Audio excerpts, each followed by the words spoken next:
नमस्कार, स्वागत है आपका द फोर्थ स्टेट यूट्यूब मंच पर। मेरा नाम है Ravindra Singh Sheoran. The fourth state एक कोशिश है निष्पक्ष, निर्भीक, स्वतंत्र और ईमानदार पत्रकारिता की, जो आपके सहयोग के बगैर संभव नहीं है। आपसे गुजारिश है, हमारे चैनल को लाइक, शेयर और सब्सक्राइब जरूर कीजिए, जिससे हमारा हौसला अफजाई हो। ये एक अपील होती है हमारी, ताकि हमारी पहुंच ज़्यादा लोगों तक बन सके। अब आज की खबर। जिस घड़ी का इंतज़ार था वो घड़ी आई। लद्दाख के लिए जो बेहद महत्वपूर्ण एक बैठक आज केंद्रीय गृह मंत्रालय के साथ होनी थी, वो हुई। उस बैठक के बाद जो निकल के आया वो सूचना मैं आपको दे रहा हूँ। बैठक हुई। बैठक में केडीए, करगिल डेमोक्रेटिक अलायंस और एपेक्स बॉडी लेह के प्रतिनिधियों ने बैठक की। बैठक के बाद एक प्रेस कॉन्फ्रेंस हुई। उसमें बताया गया कि डोमिसाइल को लेकर जो चर्चा थी वो आज हुई।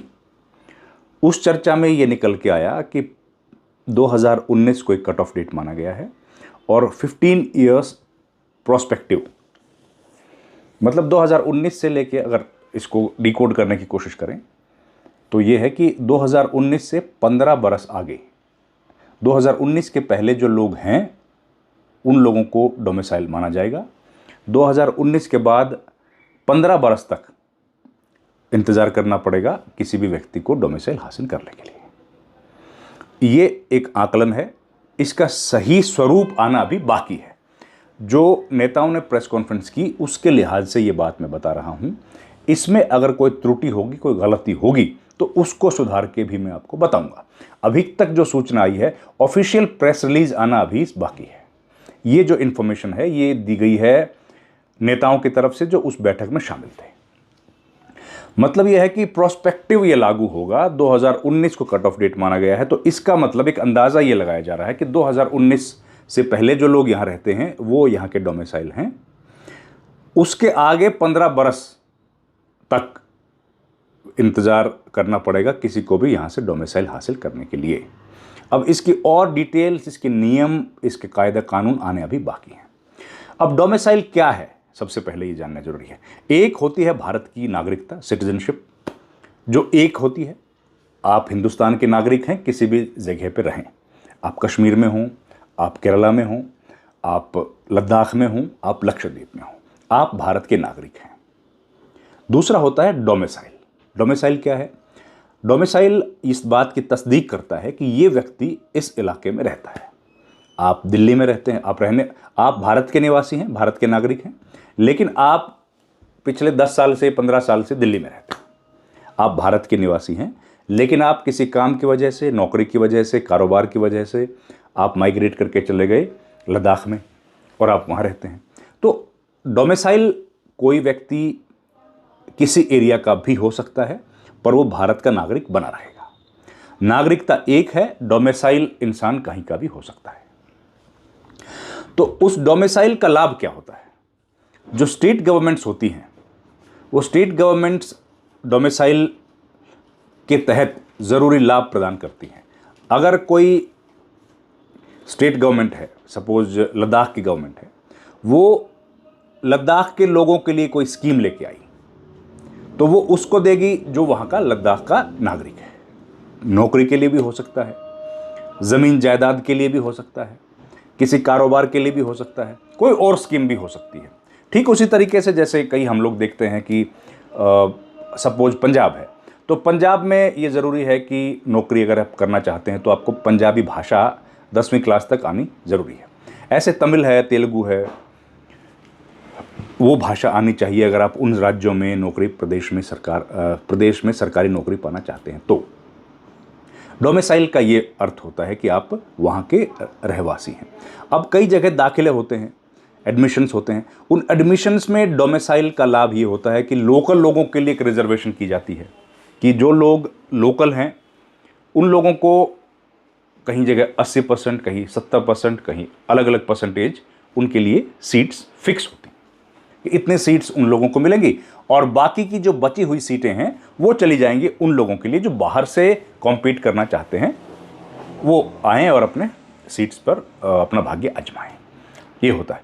तो अब इसके लाभ और नुकसान क्या है? एपेक्स बॉडी और केडीए जो है वो लगातार ये बात कह रही थी कि ये बहुत महत्वपूर्ण बैठक है और इस बैठक के बाद हम लोग तय करेंगे कि आने वाले वक्त में क्या भविष्य में हम लोग करने वाले हैं, एक्शन हमारा क्या होगा। और इस बैठक को लेकर जो पार्टी के, जो लद्दाख के बहुत जाने माने पूरे देश में जिनकी एक अलग पहचान है, अंतर्राष्ट्रीय स्तर के शिक्षाविद हैं, सामाजिक कार्यकर्ता हैं, एनवायरमेंटलिस्ट हैं, सोनम वांगचुक, उन्होंने भी बात कही थी कि इस बैठक के आउटकम से वो डिसाइड करेंगे कि आने वाला कोर्स ऑफ एक्शन क्या होगा। और क्योंकि बैठकों का दौर पिछले 2-2.5 साल से चल रहा है, बीच में बैठकों का दौर रुक गया था, अनशन शुरू हुआ था, वो सारी घटनाक्रम आपकी जानकारी में है। दोबारा बातचीत करने के लिए भी सोनम वांगचुक को अनशन करना पड़ा था। अब ये तमाम घटनाएं हो चुकी हैं। इस बीच लद्दाख के लोग पिछले लंबे समय 2019 में बना है लद्दाख एक यूनियन टेरिटरी, तब से लेकर आज तक कुछ एक ऐसे मसले हैं जो वो लगातार उठा रहे हैं। एक मसला है नौकरियों का।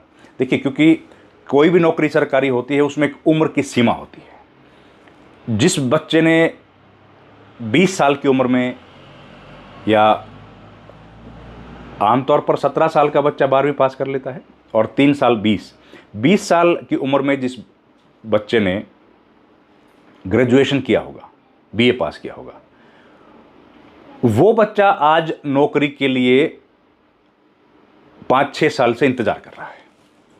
और उस वक्त अगर किसी की उम्र ज़्यादा होगी तो उसकी तो ओवर एज हो गया, वो तो अब नौकरी नहीं कर पाएगा। तो ये स्थितियां ऐसी बन रही हैं जिसमें लोगों को चिंता है कि हमारे बच्चों को नौकरियां नहीं मिल रही हैं। उस पर अभी तक कोई सहमति नहीं बनी, सरकार ने अभी तक उस पर कुछ नहीं किया। डिस्ट्रिक्ट्स के बारे में नोटिफाई नहीं किया है, उसका एक ट्वीट आया था गृह मंत्री का, उसके बाद लेकिन कोई नोटिफिकेशन नहीं आया है। जो लेह हिल काउंसिल है उसका चुनाव ड्यू है, उसका इलेक्शन होना है अभी 1-2 समझिए अगर सितंबर या अक्टूबर में, अगस्त सितंबर अक्टूबर में ड्यू है। वो इलेक्शन होगा कि नहीं होगा अभी कुछ नहीं पता है, क्योंकि अगर ज़िले उसके पहले बन गए तो वो हिल काउंसिल तो डिस्ट्रिक्ट लेह के लिए है, तो डिस्ट्रिक्ट तो कई बन जाएंगे। ऐसी स्थिति में क्या होगा, वो भी एक मसला है। और ये तमाम ऐसे सवालात हैं कि जिनको लेकर के लद्दाख के लोग कई दिन से सरकार से बातचीत करना चाहते हैं। सरकार बातचीत कर रही है लेकिन कोई नतीजा उस तरीके का निकल नहीं रहा है जैसा कि यहाँ के लोगों को उम्मीद है या यहाँ के लोग चाहते हैं।